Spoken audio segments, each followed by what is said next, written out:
বন্ধুসকল, আজি মই আপোনালোকৰ মাজলৈ লৈ আহিছোঁ অতি এটা ভাল খবৰ। যিসকল বন্ধু বান্ধৱী তৃতীয় আৰু চতুৰ্থ বৰ্গৰ পৰীক্ষাৰ বাবে আবেদন কৰিছিল, তেওঁলোকে অতি অপেক্ষাৰে বাট চাই আছিল যে কেতিয়া তৃতীয় আৰু চতুৰ্থ বৰ্গৰ পৰীক্ষাটো হ'ব।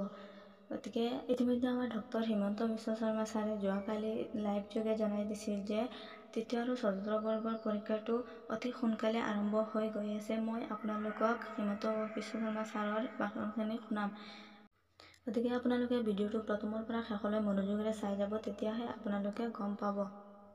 আৰু এইবাৰৰ যিটো এক্সাম হ'ব সেইটো যোৱাবাৰতকৈ অলপ বেলেগ ধৰণৰ হ'ব, কাৰণ এইটো APSC চিষ্টেমত হ'ব। প্ৰথমত প্ৰিলিমছ, পিছত হ'ব মেইনছ, পিছত হ'ব পাৰ্চনেল ইণ্টাৰভিউ। একেবাৰে APSC এক্সামৰ নিচিনা হ'ব। গতিকে আপোনালোকে ভালদৰে পঢ়া শুনা কৰিব, যাতে আপোনালোকে ভাল ফলাফল দেখুৱাব পাৰে।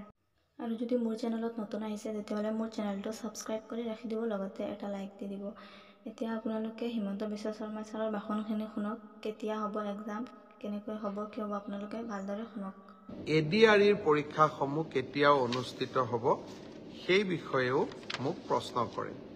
আজি আমি সেই বিষয়েও এখন বৈঠক কৰিছিলোঁ। ADREৰ আসাম ডিৰেক্ট ৰিক্ৰুটমেণ্ট এক্সামিনেশ্যন, যাক আমি চমুকৈ ADRE বুলি কওঁ, ADREৰ গ্ৰেড 3 পোষ্টসমূহৰ পৰীক্ষা 15, 22 আৰু 29 ছেপ্টেম্বৰত অনুষ্ঠিত হ'ব। মই আকৌ এবাৰ কৈছোঁ যে গ্ৰেড 3 পোষ্টসমূহৰ বাবে ইণ্টাৰভিউ 15, 22 আৰু 29 ছেপ্টেম্বৰত অনুষ্ঠিত হ'ব।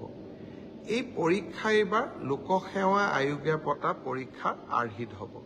প্ৰথমতে প্ৰিলিমিনাৰী পৰীক্ষা হ'ব, তাৰ পিছত মেইনছ হ'ব, আৰু মেইনছৰ পিছত আমি ভাইভা প্ৰক্ৰিয়াৰ মাজত